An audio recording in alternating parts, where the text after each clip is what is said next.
It's mixed emotions for Ferrari as Charles Leclerc wins his first race since the Australian Grand Prix, but an explosive engine wrecks his teammates' day. Max Verstappen takes second as Lewis Hamilton secures a third podium in a row after an underwhelming start to the weekend. And a magnificent midfield battle had us all on the edge of our seats. This week on Flat Spot F1, it's all eyes on the Austrian Grand Prix.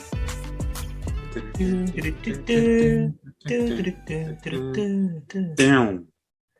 Hello and welcome to Flat Spot F1. This is our third time of asking. We've had connectivity problems with me sat outside and then potentially Wi-Fi problems with Jordan, but I think we're off and running now and we're good. You made it. How's it going, Jordan? You all good? I'm good. I'm sitting here in my, like I said, in my orange Hulk Hogan vest. It's 30 degrees at the moment, so everyone in London is just sort of trying to survive, I think. Yeah, just trying to stay cool. Best as you can. What's the temp like in your room? Feels like 40, I'd say. I think it's very hot. There was a reason I tried to sit outside, but I'll get through it. Off to the cinema tonight, so hopefully that's nice and cool. But I remember last time I went, the air conditioning was broken. So, what are we watching tonight? Going to watch the new Thor film. I'm excited. Hope it's good. I do like, I'm not a massive Marvel fanboy, but I do like to just sit down and watch their films for a couple of hours and just not think about anything else. It's quite good. Yeah. VIP seats? No, just normal seats, but at a nice cinema. So okay, cheap £5 Monday tickets. So we'll take it. I've been informed you've got this week off. Got any plans? I do, and not really. No, I booked the week off, and luckily I got the good weather with it. So essentially, I'm gonna be sitting in the park, getting a tan. I think. Mm-hmm. Very nice. Cracking on from there. Maybe I might do a day trip somewhere. We'll see how it goes. But yeah, feeling lazy, so try not to just boil over and just get too hot. Literally. Did you end up playing football today though, or not? Because it must have been so hot if you did. I did. I don't know why I always do this. I pick the hottest day of the year to either do some sort of strenuous activity or to go and play football. But luckily we play underneath a sort of a flyover, a bridge, so it was covering us from the sun. Right, okay. It was getting really sweaty under there. But I was going to say, at least you weren't in the full heat of the sun at 3 PM. When you said that, I was like, what? Why are you doing that to yourself? But anyway. Right, we should probably talk about F1. Yeah.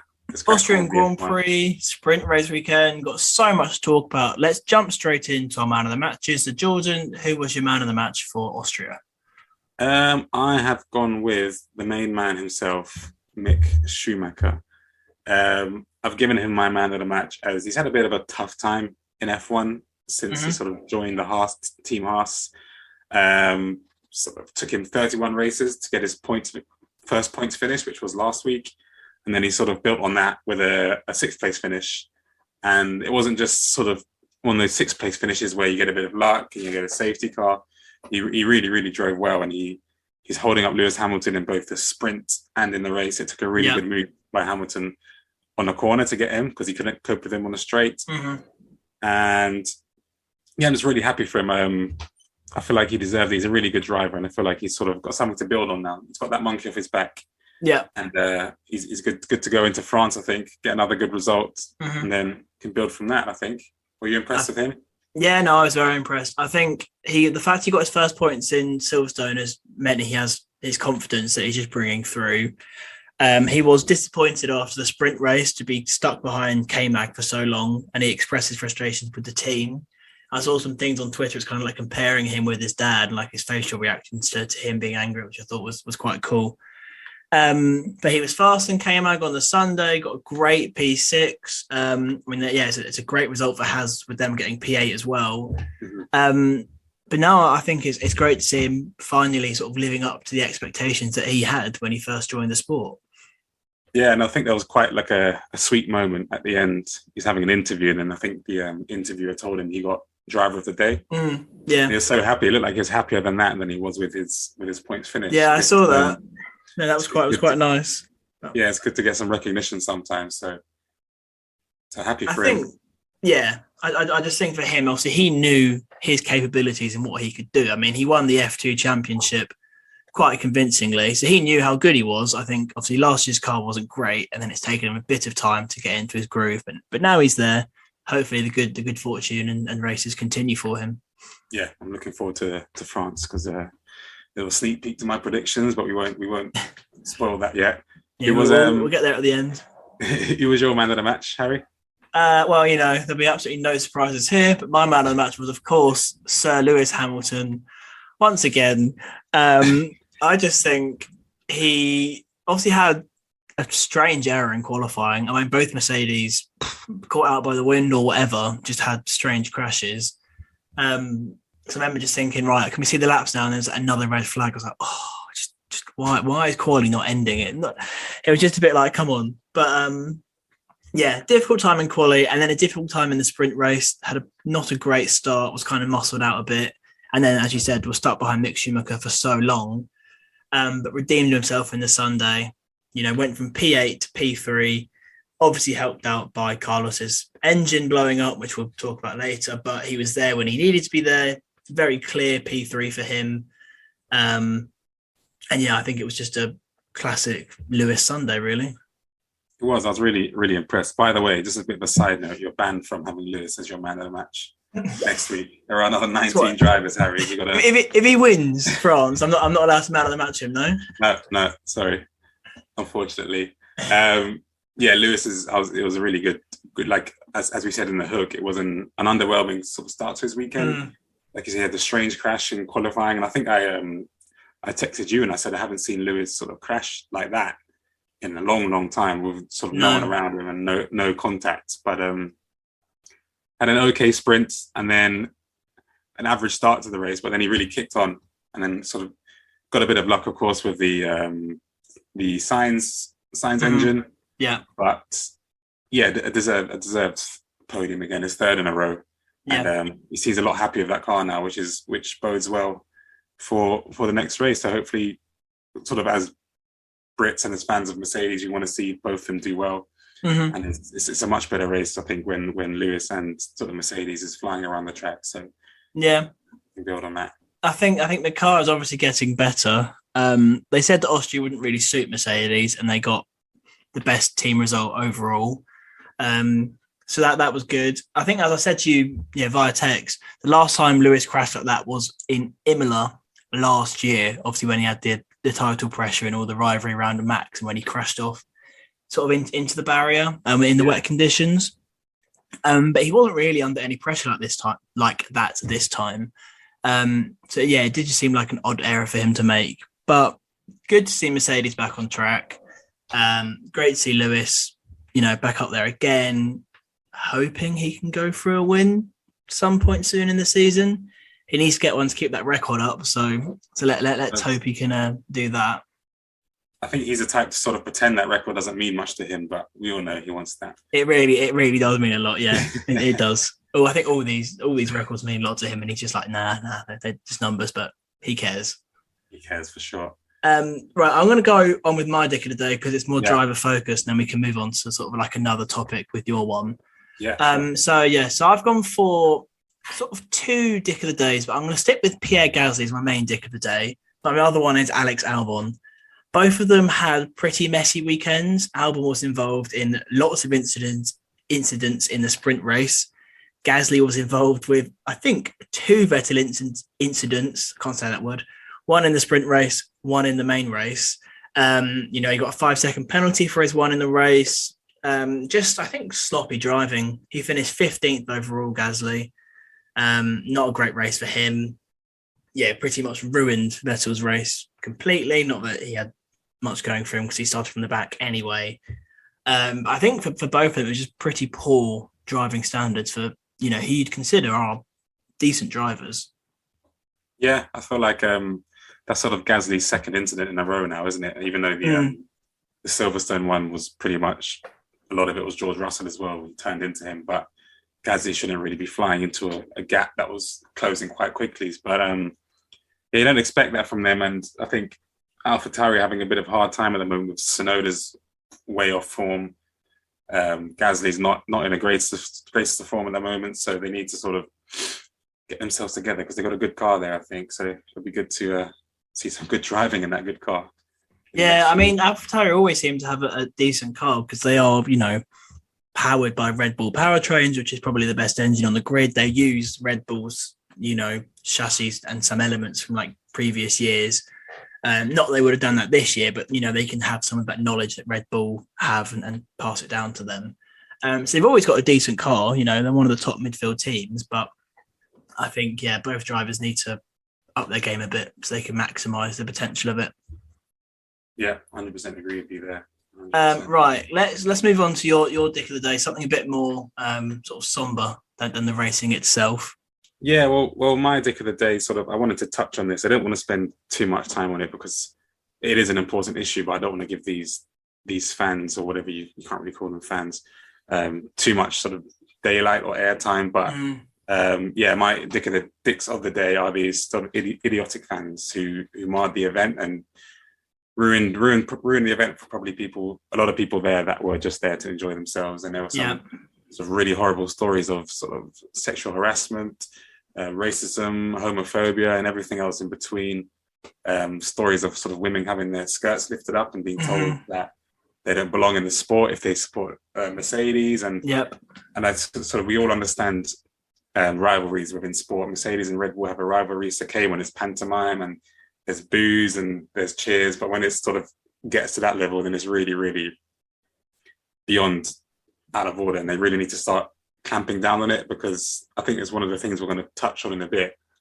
But it's all good and well putting out an Instagram post saying we don't like this and we're not happy about this, but it's obviously not working. So until they have put some real action down, I feel like these things are just going to carry on and sort of carry on ruining events in the future. But I just thought we needed to mention that, just so I didn't want to sort of go through this Austrian GP without saying that, because I don't think it had to be mentioned. I think it's just a shame because obviously Max has this orange army that you can see it on, in the grandstands. It's very impressive. And, we said actually, me and my mates want to go to Budapest next year, but thinking actually maybe do we go to Austria instead, because we could have a nice, bit of walking in the mountain beforehand and seeing a good race in a good atmosphere. But actually, some of the stories that we've heard has kind of put us off going to this race. I appreciate everyone has their favorite driver, their favorite teams, and might not like other drivers and teams. As you said, like a pantomime villain. Max was kind of like that in Silverstone. Did get a few beers, a few boos, did get a few cheers, when people were trying to overtake him. But I didn't witness any abusive behavior towards anyone else, any sexual harassment, any racist or homophobic or sexist comments. All of the fans towards other fans were friendly and respectful of who they supported. And I just don't think you can really call yourself an F1 fan if you're just abusing other people for what they like and who they like. So I think, we'll touch on what can be done, about it later, but I think it's just a shame that it kind of put a dent on what seemed like a great atmosphere for the Grand Prix. Yeah, and I mean, sort of as per usual, we're not saying here it was all of the fans there. I'm sure everyone in Austria is really, really nice, and that GP, sorry, really, really nice. It was probably a handful, 10 to 15, but they always take the headlines, right? Yeah. So obviously we don't want to tar everyone with the same brush who was at that GP, but just thought we need to touch on it so we can sort of crack on some of the action. We talk about the important talking points on this podcast. We don't shy away from them. So good to bring it up. Right, let's move on to a few talking points. Let's start off with Ferrari and Red Bull. Where do you think Red Bull's pace went? Max was clearly fastest in the sprint, but during the race, whatever strategy Ferrari did, they were going to win that race. So I don't know where it went. Yeah, it was. I feel like, correct me if I'm wrong, I think in the commentary I heard it was the first time that Charles Leclerc had overtaken Max from Max being on pole. Yes. It's Charles' first win from not being on pole. Yeah, so that just shows sort of when Red Bull have the advantage on the grid, they usually just peel off and you don't see them again, so they have that pace. What happened to their pace on the weekend? I have no idea. We're probably going to have to ask Christian Horner that when we get him on his an interview next year, hopefully. One day. But it was just so strange. It was really strange to see that. You could see that Max was driving well, but there was just this sort of feeling that he wasn't going to get anywhere near the Ferraris or Leclerc, and he didn't really give them any trouble. It was easy to pass, and then Charles Leclerc was off, and then that was it really. Yeah, I mean, I saw someone on Twitter like talking about one of the overtakes Charles did for the lead, and he dive bombed from miles back, and they were like, "You don't dive bomb Max Verstappen. That's not what happens." So Max clearly just didn't have the grip or the pace to, yeah, battle with the Ferraris. I think if Sainz's engine hadn't have failed, um, he would have got P3 and Sainz would have been a Ferrari 1-2. So very strange that, yeah, their pace just kind of disappeared, but I presume they'll be back. Because I mentioned Carlos Sainz, how unlucky was he with his engine failure? It's just, classic Ferrari. It's just classic Ferrari now, like you said, and it looked like we were watching from the helicopter view. I think it was. You could see him closing in on Max, and then all of a sudden, a big puff of smoke, and it was quite a big explosion actually in the car. There was. The engine exploded twice, I think, and the car was still rolling and on fire while Sainz jumped out. So it's just it's the same old story, isn't it? They've either got a reliability issue at Ferrari, or they have a pit stop issue, or it's team orders. They really just need to they really need a race without any drama, don't they? Yeah, it would be nice for them to have just a standard race where everything goes right for them, but that's not the case. I thought it was quite dangerous when you could see the car rolling down that hill. Obviously, he couldn't find neutral and put the handbrake on. And he was clambering out the car as it was moving and on fire. And I watched it in sort of like a sports bar, and people were shouting, just like, come on, just get out of the car, because like he just couldn't get out. But thankfully, he was okay. Then you've got another sort of meme picture of Carlos just sat on the hill looking sad. And I felt like, he just can't catch a break. I know, yeah, I saw him, and he deserved that. He drove really well, I thought, and I think he was probably going to take Max, not at that corner, maybe in the next lap or in a couple of corners. So, like you said, he was bang on for P2 there, but yeah, he just needs a break. I mean, he got his first win, so he's got a lot of confidence going now. So, just needs the engineers to back him up now. Really, he needs a bit of help. Yeah, I think I enjoyed the Ferraris battling in the sprint race. I thought they were going to crash. I thought, what's going to happen here? But I think they got told to calm it down a bit. It's only a sprint race. But he was giving Charles a run for his money. He was. And that sort of leads me on to what do you think? What do you think should happen there? Because if you look at Red Bull and Mercedes, it's quite clear who the number one driver is and who, I don't want to say the backup driver, but who the number two is. You've got Max and Perez, you've got Lewis, and you've got Russell. Ferrari, they don't seem to have it nailed down. It seems like they want to give Charles Leclerc the benefit of everything, but then they can't keep letting them fight it out throughout the season because it just plays into Red Bull's hands. So I want to say, before I move on to that, I don't think Mercedes have a clear number 1 and 2. I think at the moment, because the car isn't as fast and not challenging for races, they're both equal. So I just wanted to say that. Okay. Right. I think Leclerc is still number 1. You know, he's contracted Ferrari driver for another 2 years. He's always been Ferrari all his life. I think they're starting to realise that maybe, they've just got 2 young, ambitious drivers who want the same thing, and it's a bit tricky to handle. I think they could come to blows at some point during the rest of the season, and that'll be interesting to see what the fallout is from that. But I think if you asked Mattia Binotto, put a gun to his head and said, who is the number 1 driver, he'd say Leclerc. Yeah. But I think you're right in that. It's for us, it's great to see, right? We like to see 2 Ferraris flying around, but they are going to crash at some point. And I think that's where maybe Ferrari will sort of knock it on the head if they do take each other out, and they'll be like, okay, Charles Leclerc, you're number 1, Sainz, you're number 2. And then if there's a clear gap in your pace, then okay, we'll swap you over. But until then, you have to sort of play the team role, right? Yeah, I think that'd be a shame if they did that. But Ferrari are very much, all about the team, and when a Ferrari driver wins, the whole team wins. So I think they wouldn't hesitate to not do that. Let's talk about Russell and Perez, that first lap incident, which Russell received a 5-second penalty for. Do you think Russell deserved that penalty? And how much of a shame was it for Perez? When it was, I was sort of WhatsApping my friend throughout the race. He's a big Red Bull fan, and he said probably 70-30 Russell, but we could chalk it down to a racing incident. Yeah, because sort of Perez went around the outside, which is a bit risky in the first place, but he did leave Russell with a lot of room, and Russell was sort of nowhere near the apex and ended up clipping him, sending him off. So I could see why he got it was the 5-second penalty, wasn't it? Yeah. I could see why he got it. I don't think it was particularly harsh. I don't know, you're probably going to disagree maybe.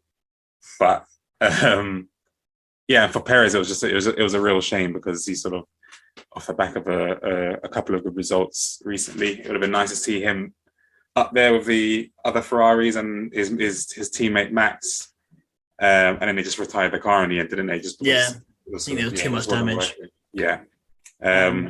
Yeah, what did you think about the incident? I think I don't massively disagree with you. Potentially more of a racing incident. Because it's one of those start of the race incidents that happen, but it did, completely ruin Perez's lap, and Russell still managed to recover and get back to P4 even after that front wing change and the 5-second penalty. So it clearly did more damage to Perez than it did to Russell, but you should only look at these incidences as they occur. You can't think about the consequences and what happened to, the other driver.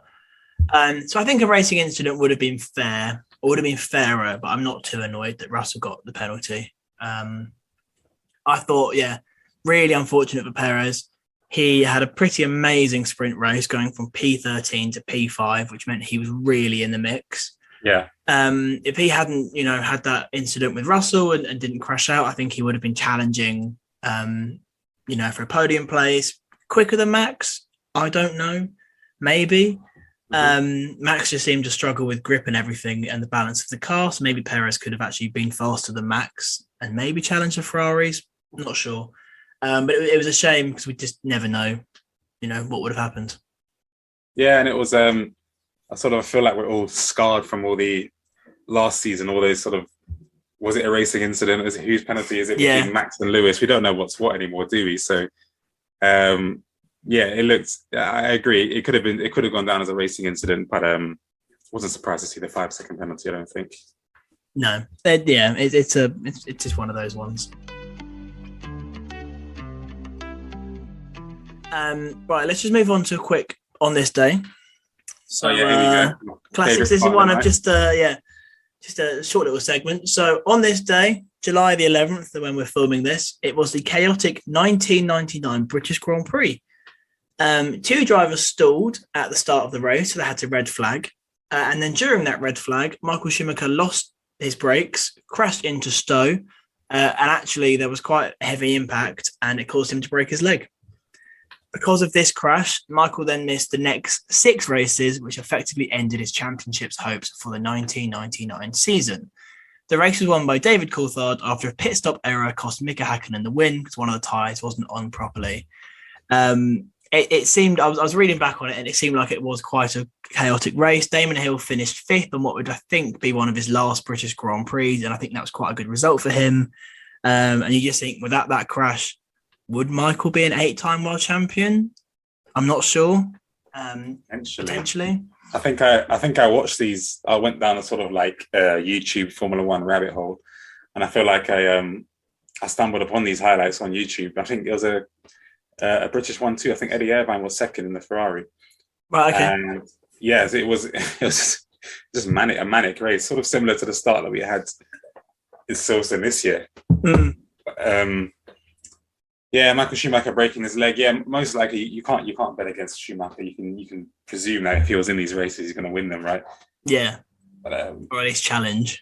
Yeah. But we need it's good. Yeah, I'd advise anyone who hasn't seen that to go check it out on YouTube because it is a chaotic race. Yeah, it just seemed it when I was looking up and I looked at some of the highlights. I was like, wow, okay. Right, let's move on to some of the questions for the weekend. I feel like we haven't talked about track limits for Austria. Mm-hmm. So it seems like the stewards had no idea what they were doing, very inconsistent. There were 43 offences during the race alone for track limits. We kept seeing black and white flags for different drivers. We kept seeing, 5-second penalties for some of the drivers. My question is, how do we regulate these track limits? Because it can be very track dependent. It's very easy to go off the track at Austria and gain time, whereas it's not at Silverstone. So how should we police it, or how should the sport police it? Yeah, it was a really strange one, because I think Lewis a few times was complaining, and then he was asking if everyone else is getting penalised, and his engineer was like, yeah, it's absolutely everyone. Everyone's getting sort of warnings and black and white flags. I don't remember did we actually see a penalty? Was there a penalty for track limits this time? Lando got one. Gasly might have got one as well. There was a few drivers who got a couple of penalties. Yeah, I mean, I feel like if the drivers are flying around and they're all confused, I think Lewis was shouting, I didn't go off. I feel like you definitely need to sort of have it set in stone what is abusing track limits and what isn't, because it can be track dependent, like you said, but if there's 40 odd violations, then I think there's something wrong going on there. Yeah, I think it just seems so marginal, because I think it was that last turn, was it turn 10, when it was, if you literally went just the other side of that white line, all 4 tyres, you got your lap time deleted, or you got a warning or whatever, and it just seemed, as I said, really marginal. I think it's very inconsistent, because if you look at Silverstone, there's incidences where drivers are being pushed off the track and going off the track and gaining an advantage, and it was all just racing and nothing happened. And you go to this week where they're being handed out, like, I'm trying to think of an analogy, I can't think one. But, if anyone thinks of a good analogy, just imagine that I've just said it. And that's how quickly they were handing them out. It just seems strange, I think. Yeah, I mean, if it's the first time we've seen it this year, right? So hopefully we don't see anything as farcical as that. Well, farcical, I'll call it. I think that's a good word. Yeah, as that sort of in the future. But, I mean, I feel like we need some rules set in stone and then sent out to all of the drivers, so we just know you can't have driver confusion on the track. Yeah, it can end up ruining the spectacle, I think. Yeah, no, I think I agree. Do you like Austria as a track? What are your thoughts on it? I do like it. It's really, first of all, visually it looks really good. Sort of, you can see the cars sort of flying through. You can see this. I don't know if it's evergreens. I'm going to say evergreen trees. I'm not really good at my trees. Maybe, I don't know. They're green. They're green trees, yeah. In the distance, it looks really nice. There's quite a few overtaking opportunities. A couple of straights. 3 DRS zones. 3 DRS zones. It's a really short track, isn't it? It's about I think in qualifying they're doing 1:06. I think they were doing. Yeah, it's the shortest track on the calendar. Yeah, so I like it. I quite like it. It's not my favorite, but it's not my least favorite. I know I'm sitting on the fence with it, but I think it's an enjoyable one. like you said, I'd like to actually go there and see a race, because I think it's quite ideal in terms of location and sort of action. Yeah, so I mean, if you can see the race through the orange smoke, then it'd be good. They just did it at the start, and it was like obviously impacting the driver's vision. I was thinking, I'd just be so pissed if I was sat there in the grandstand. They're like, well, I can't see anything; it's all going off. But no, I like the track. I think last season we had 2 pretty boring races there, just dominant Max wins. So coming to it this season, I was not that excited that it was a sprint race, but I thought I'll give it a go. Sprint race was pretty good for a sprint race. I think it was exciting. And then the race, had good midfield battles, good battle for the lead, some reliability problems, some crashes. So I think overall the race was good. I think it works on the track. And as long as, Max is in the sport, there'll be a strong, fan following there. Because obviously the Dutch fans, it's not too far for them to travel. We talked about the sprint, so I'll just ask another question about that. Do you think the sprint race format works, and should it be extended to more tracks for next season? For me, the sprint race is such a strange one, because sometimes it's really exciting on some tracks, and other tracks it's almost like we really could have done without that. It was a little bit pointless. I know they've increased the amount of points you can get and the amount of people who can get points, of drivers who can get points, sorry. I like it. Overall, I like it because I like Friday qualifying. I like Saturday sprint, sorry, and then a Sunday race. Just gives us more content. But I feel like we could tweak it a bit to make it a bit more exciting. I'm not sure how. I'm just throwing things out there without any solutions. I was going to ask you how, but okay, I won't anymore. No, I'm just the type of guy that finds a problem and doesn't think of a solution. It doesn't do anything about it. Is that right? There's an issue there. Someone else can sort that out. Someone else can sort it out. What about you? You enjoy them? Yeah, I think I do enjoy them. I think that the format this year is much better, and it's actually the format I said they should do. The top 8 getting points going from 10 down to 1, for example. Or no, 8 down to 1, isn't it? But I think that just makes it better because it means that, Mick Schumacher battling for 8th place with Lewis Hamilton actually means something because there's 1 point on the line. That's not much for Lewis, but for Mick, any point he can get is great. So that definitely helps the format. I like the fact that the driver who qualifies fastest is now gets pole in the record books. And I also like the fact it is a bit of a novelty weekend. I think 3 is a good number, maybe 4 as the races, get longer and there's a few more races added to the calendar.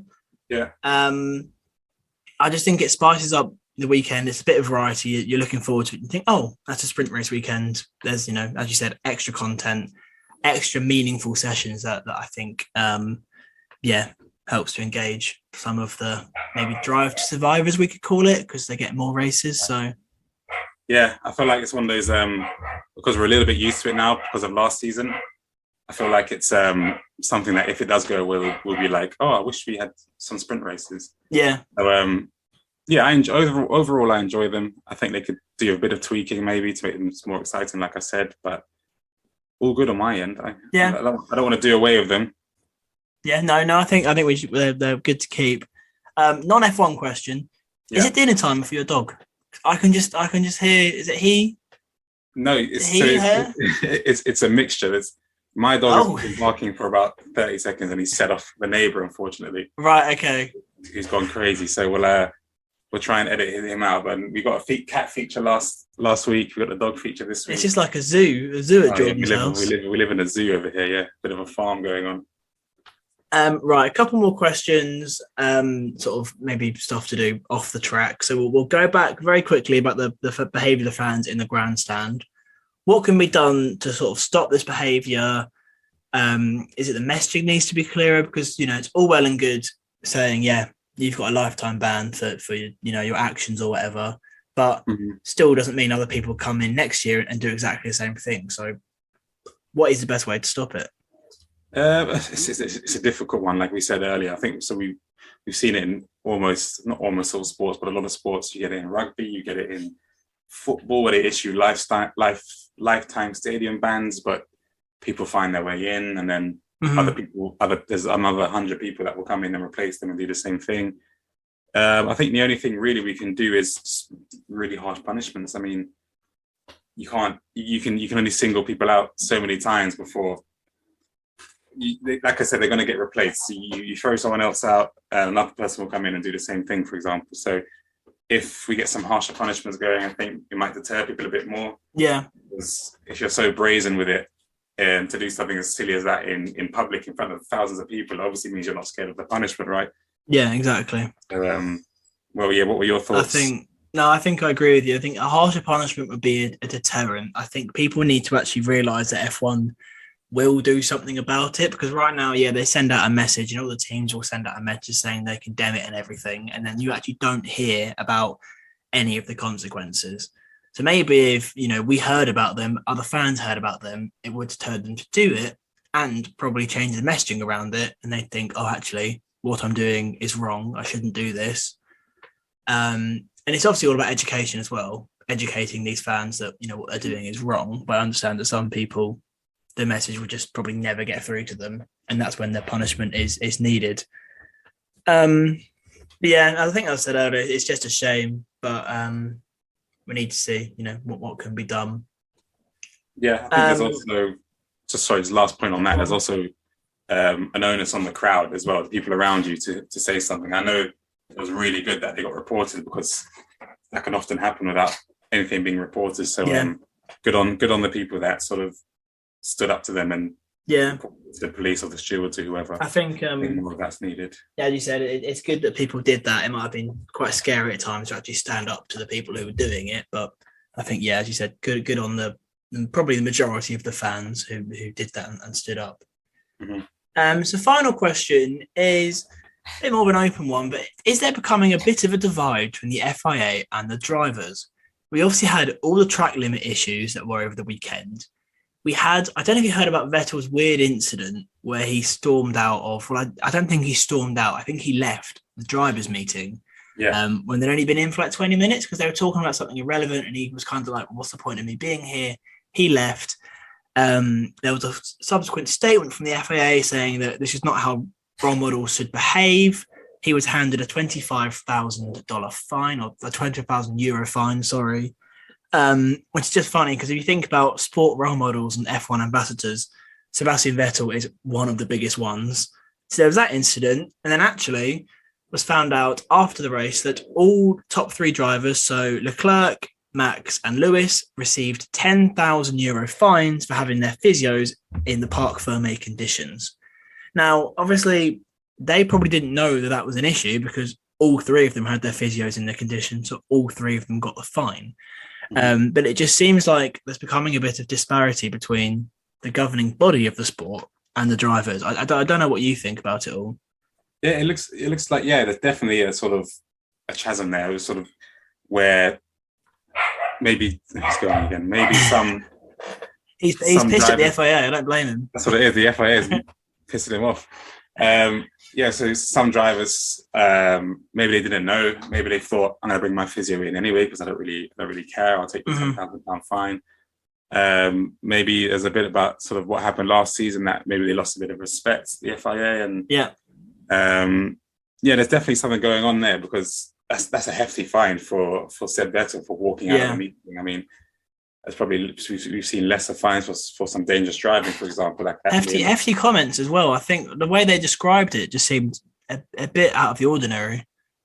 Yeah, and there does seem to be a bit of friction there, and Seb Vettel is not one to hold his opinions, but he's always very opinionated. And he's very strong in his views. So I'm sure he stormed out for good reason. But there's definitely some sort of friction between drivers and the officials there. Yeah, I think that'll be an evolving story. One thing I do need to mention on this podcast, because I was told that I had to mention, I actually missed the 5-way battle that happened on track because I went to the toilet. I apologise. I heard it was really good. I was told when I came back that I had to mention it, so I'm just out here apologising. And there's a lesson for you all. Do not go to the loo during a race because you will miss something. Right, so let's move on to our predictions. I think somebody's got 2 points from last week, and it's not me. So I predicted that Sainz would win in Austria and Lando get a podium, so 0 points. Jordan, what were your predictions? I predicted Charles Leclerc win. Tick. 1 point. And Mick Schumacher Ocon. It was Ocon top 6. It wouldn't have mattered either way because both got top 6. So that's not 2 points there. It's only the additional 1. I mean, to be fair, I forgot my predictions last week, and forgot in inverted commas. Probably just didn't feel like saying them because they were so far off what actually happened. But it was good. I'm happy with that. I mean, what's the score now? Is it I think it's 2-0. 2-0, I think, because we said we started from scrap from last week, so that's not putting out a clear lead. But I don't mind. I'll take it. I'll get it back next week. No, well done. Right, so your predictions for the French Grand Prix in 2 weeks' time. Your top 3 prediction. What do you think is going to happen? I have my top 3 prediction. I'm going bold with a George Russell maiden win. Okay. Sort of a lot of talk about how France is going to be one for Mercedes. I know you're going to talk about it in a bit later. Maybe some people are picking Lewis. I'm going to go George because he's impressed me this year, and I'd like to see it. I don't know if I'd like to see it more than Lewis getting his win and sort of ticking that record off. But I'll be happy to see George win. That'd be good. Yeah. So I've actually gone more vague than you. I've gone for a Mercedes win for exactly the same reason. So what I'll do is I'll keep up my fanboy alias, and I'll say that Hamilton will win next race. Because I agree with you. I think Mercedes are meant to suit France. Their upgrades are going to, complement the track, and I think it's a good chance for them to get their first race. So if we both say, one of the drivers, and we cover off both the Mercedes there. Yeah, we can speak it into existence, can't we? Exactly. Yeah. Right, your midfield prediction? I've gone with just a bit of a random one because it's been working for me with Ocon and Schumacher. I'm going to go Lando, best of the rest. That's a bit vague as well. I'm going to go Lando top 6. Okay, so that is now best of the rest sort of thing. Best of the rest, yeah. So I feel like he's due another good result. Sorry, because he's been driving quite well recently. So I don't like him. So I'm going to go Lando. I just realised I've gone all Britain, haven't I? Russell and Lando. Well, there you go. Yeah. British bows. Lando top 6 for me. Cool. I am going for Alpine best of the rest. So obviously Alpine are the only French team on the grid. Their car is great. I think P6 and P5 and P10 for this race was a good result for them. And hopefully they can continue to have that performance in France. So I think Alpine will be the best of the midfield teams. Championship pendulum. Still swinging with Max, or are you going for someone else? It's always hard to say because, Max got second, so it was only 6.6. Did Charles Leclerc get fastest lap? No, Max got fastest lap, so 6 points.